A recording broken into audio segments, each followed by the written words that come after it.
अस्सलाम वालेकुम नाजरीन, मैं हूं आपका मेज़बान इंतखाब आलम सूरी। आप देख रहे हैं program property and business online. आज के इस प्रोग्राम में हम बड़ी अहम मालूमात देंगे और ये बात बताते चलें कि इस प्रोग्राम का तसलसल इस तरह भी है कि हमारे जो आज के मेहमान हैं इनके साथ हमने एक प्रोग्राम और किया था और उसमें काफ़ी अच्छी और मुफीद मालूमात आपको प्रॉपर्टी के हवाले से मिली थी। और आज हम अपने मेहमानों का तारुफ़ कराना चाहेंगे और मेरे साथ सबसे पहले हैं आबिद सेगल साहब मेरे साथ मौजूद हैं। आबिद सेगल साहब प्रॉपर्टी पे एक अच्छी नज़र रखते हैं, प्रॉपर्टी अपडेट्स चैनल यूट्यूब है इसके जैसे एफिलेट भी करते हैं और प्रॉपर्टी के हालात के हवाले से अच्छी गुफ्तगू करते हैं। हम उनको अपने प्रोग्राम में वेलकम करते हैं आबिद साहब को। नाज़रीन, हम सबसे पहले आज हम जिस मौजू पे गुफ्तगू करेंगे कि वो लोगों को धोखा क्यों होता है, धोखा कैसे होता है, वो कौन सी गलतियाँ होती हैं जिसकी वजह से जो है वो लोग धोखा खा जाते हैं प्रॉपर्टी में। और बड़ी तादाद में लोग ऐसे आपको मिलेंगे जो मुतासरीन कहलाते हैं प्रॉपर्टी में।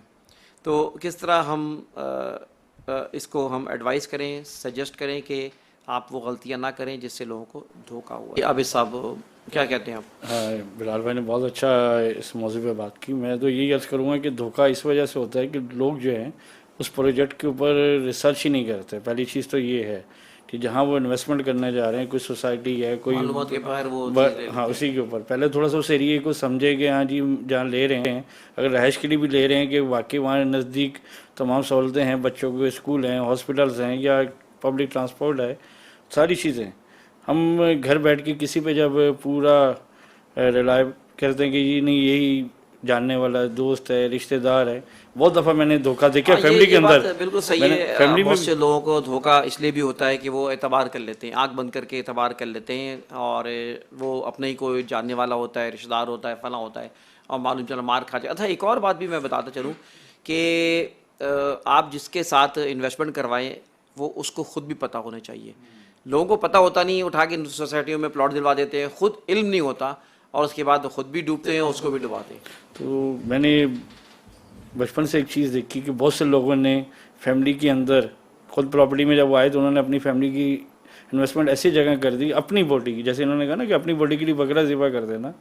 तो उन लोगों ने जब अपनी बेटियों की, बच्चियों की शादी के वक्त उन प्लॉटों को या उन चीज़ों को सेल करने गए तो पता चला जी बिल्डर ही जो है वो कब्ज़ा नहीं दे रहा या अभी उसकी वैल्यू वो नहीं है जो उसने उस वक्त चिपका दिया था उनको। तो ये वो चीज़ है कि आप कोई भी चीज़ लेने जाएं तो बहुत इसमें छानबीन करेंगे जी, हम जब इसको बेचने जाएं तो वाकई ये चीज़ जेन्युइन भी है और इस पर धोखा ना हुआ हो। उनके साथ पूरी डॉक्यूमेंटेशन चेक करें। वकील भी चंद पैसे लेते हैं, वो आपको पूरा बता देते हैं। हम हाँ, दाएं तो बाएं जब हम 2 करोड़ की 4 करोड़ की प्रॉपर्टी ले रहे हैं तो भाई हमें 2-4 हज़ार रुपये, 10-20 हज़ार रुपये खर्च करने में क्या है। जाके किसी एक्सपर्ट से बात कर लें, किसी जो है ना एडवाइज़र से बात कर लें सही, जिसके तो हाँ, ये ऊपर इसी खर्च में है कर कि लें जिन्होंने मालूमात करने के लिए। इसी के ऊपर अपनी सारी ज़िंदगी सर्फ की होती है, पढ़ने में डिग्री ली होती है, इन चीज़ों के ऊपर की टैक्सेस के हवाले से भी। और आप सारी भी नहीं आते जी जी, आप इसमें मैं थोड़ा सा और एक चीज़ ऐड कर दूं कि बाज़ दफ़ा हम देखते हैं कि हर चमकती हुई चीज़ सोना नहीं होती। हम किसी के बहुत अच्छे ऑफिस भी देख लेते हैं, बहुत अच्छा उनकी एडवर्टाइजमेंट भी देख लेते हैं कि बहुत फेमस किसी शख्सियत ने उनका ऐड किया है। उससे ज़्यादा अहम ये है कि हम वहाँ के डॉक्यूमेंट चेक करें कि वो ज़मीनें वाकई सर्वे हैं, उनका इंदराज गवर्नमेंट के खातों में हुआ है या नहीं हुआ। यानी हम लोग मरूब हो जाते हैं, मरूब बड़ा हो जाए और बड़े जबरदस्त गाड़ियां हैं भाई, वीगो है, फला है, तो बहुत जबरदस्त शानदार ऑफिस धोखा है, धोखा मालूम सब देने चीज़ किराए पे ली होती हैं अब और वो जो है जी। बाज़ सोसाइटीज तो ऐसे भी धोखा देती हैं कि जी एक ही उन्होंने वो शावर या ट्रॉलर वो रखा होता है कि जब भी कोई विजिट करने आता है तो उसको चलाना शुरू कर देते हैं जी, डेवलपमेंट का काम हो रहा है, 2-4-6 पौधे लगा दिए, एक आध वो थोड़ा सा चमक दमक थोड़ी सी दिखाते हैं कि जी ये बहुत डेवलपमेंट हो रही है, लेकिन बेचारे 20-20 25-25 साल से लोग इंतजार में बैठे हुए कि हमें कब जो है पोजीशन मिले। इस मामले में मैं आपको क्रेडिट भी देता हूँ कि आपने थोड़ी सी अवेयरनेस दी है पब्लिक को। अब पिछले 2.5-3 सालों में लोग जहाँ भी कोई चीज़ लेने जाते हैं तो सबसे पहले सर्वे नंबर ही पूछते हैं प्लॉट के ऊपर। तो जी आप बात और इसमें बताइए। मैं एक चीज़ और, इसमें जो धोखा खाता है उनके लिए भी है कि अगर उनको कोई समझदार इस काम से मुंसलिक ऐसा जो नॉलेज रखता हो इन चीज़ों की, समझा रहा हो कि भाई यहाँ नहीं इन्वेस्टमेंट करें, ये गोल्ड जाली हैं, ये ज़मीनें सही नहीं हैं, तो वो एक मजाक उड़ाते हैं, नहीं जी देखो जी फलां ने लिया तो कहाँ रेट हो गए, और आप असली चीज़ के रेट में और जो 2 नंबर चीज़ होगी रेट हमेशा फ़र्क होगा। एक गोडाबाद जो जिसको यानी कि रेगुलराइज किया गवर्नमेंट ने, अगर उसका 1000 गज का प्लॉट 20 लाख का है और जो नाकलास ज़मीन पे 1000 गज है वो 12 लाख का या 10 लाख का है, तो लोग 10 लाख की तरफ लपकते हैं, ये नहीं देखते कि वो ज़मीन का स्टेटस सही भी है या नहीं है। तो इसलिए सबसे पहले आप धोखा इसी वजह से खाते हैं कि आप सस्ते के चक्कर में बाज़ दफ़ा ऐसी जगह इन्वेस्टमेंट कर देते हैं या चीज़ ले लेते हैं कि जिसकी डॉक्यूमेंटेशन ही सही नहीं होती। तो इसलिए धोखे से बचने के लिए सबसे पहले ये है कि आप ज़मीन का स्टेटस भी चेक करें। मतलब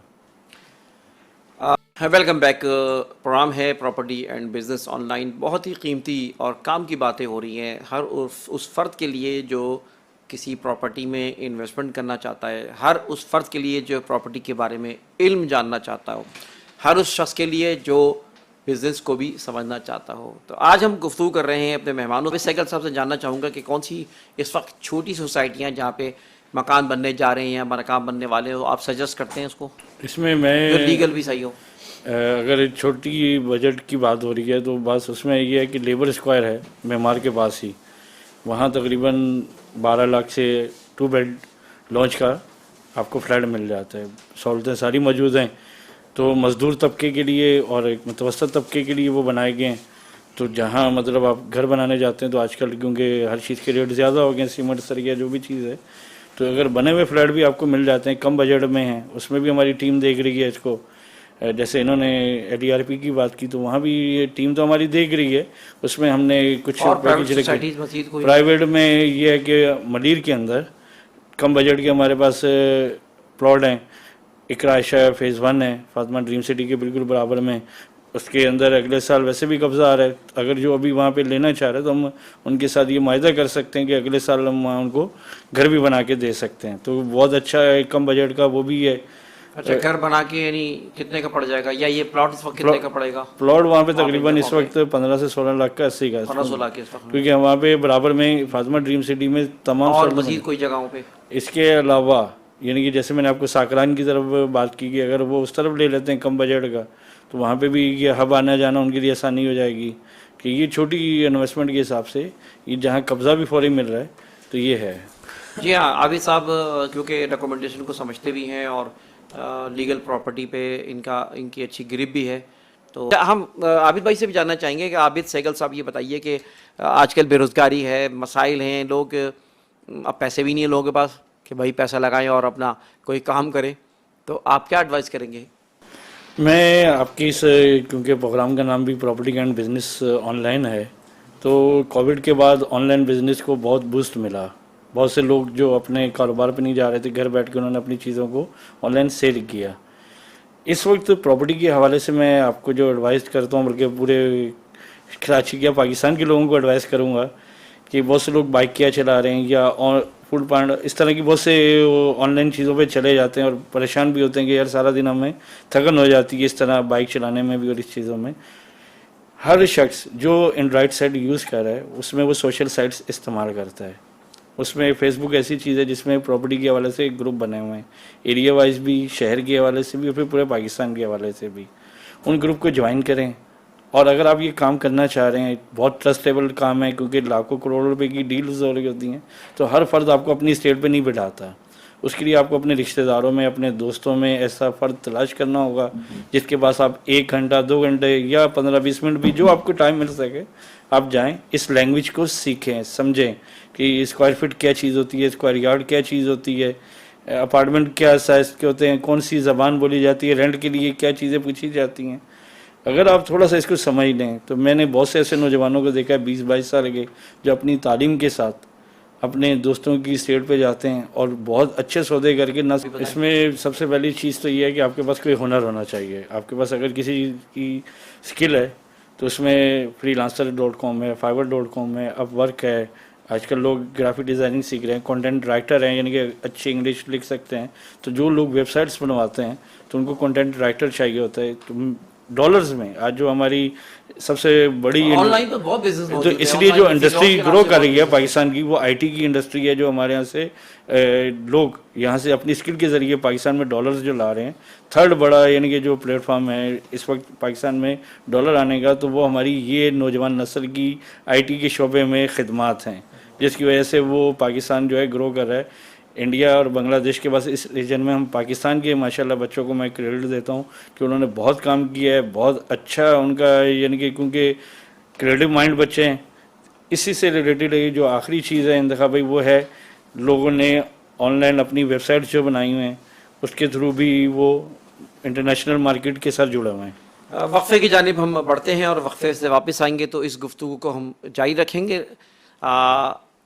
नाज़रीन, इस वक्त प्रोग्राम में हमारी बात चल रही है इस वक्त के सोशल मीडिया का किस तरह इस्तेमाल करें। इसमें एक अहम चीज़ मैं ऐड करता चलूँ जाऊँ जो कि रह गई थी, क्योंकि हम बात कर रहे हैं सोशल मीडिया की। आर्टिफिशियल इंटेलिजेंस, AI जिसे कहते हैं, इसका बहुत ज़्यादा इस्तेमाल हो रहा है और आर्टिफिशियल इंटेलिजेंस के आने के बाद अब ये महसूस किया जा रहा है कि अब शायद लोगों की इस तरह ज़रूरत भी नहीं पड़े। आपको बहुत सी सवालात, बहुत से जवाबात आपको आर्टिफिशियल इंटेलिजेंस में मिल जाएंगे, बहुत से सोल्यूशंस उसमें मिल जाएंगे।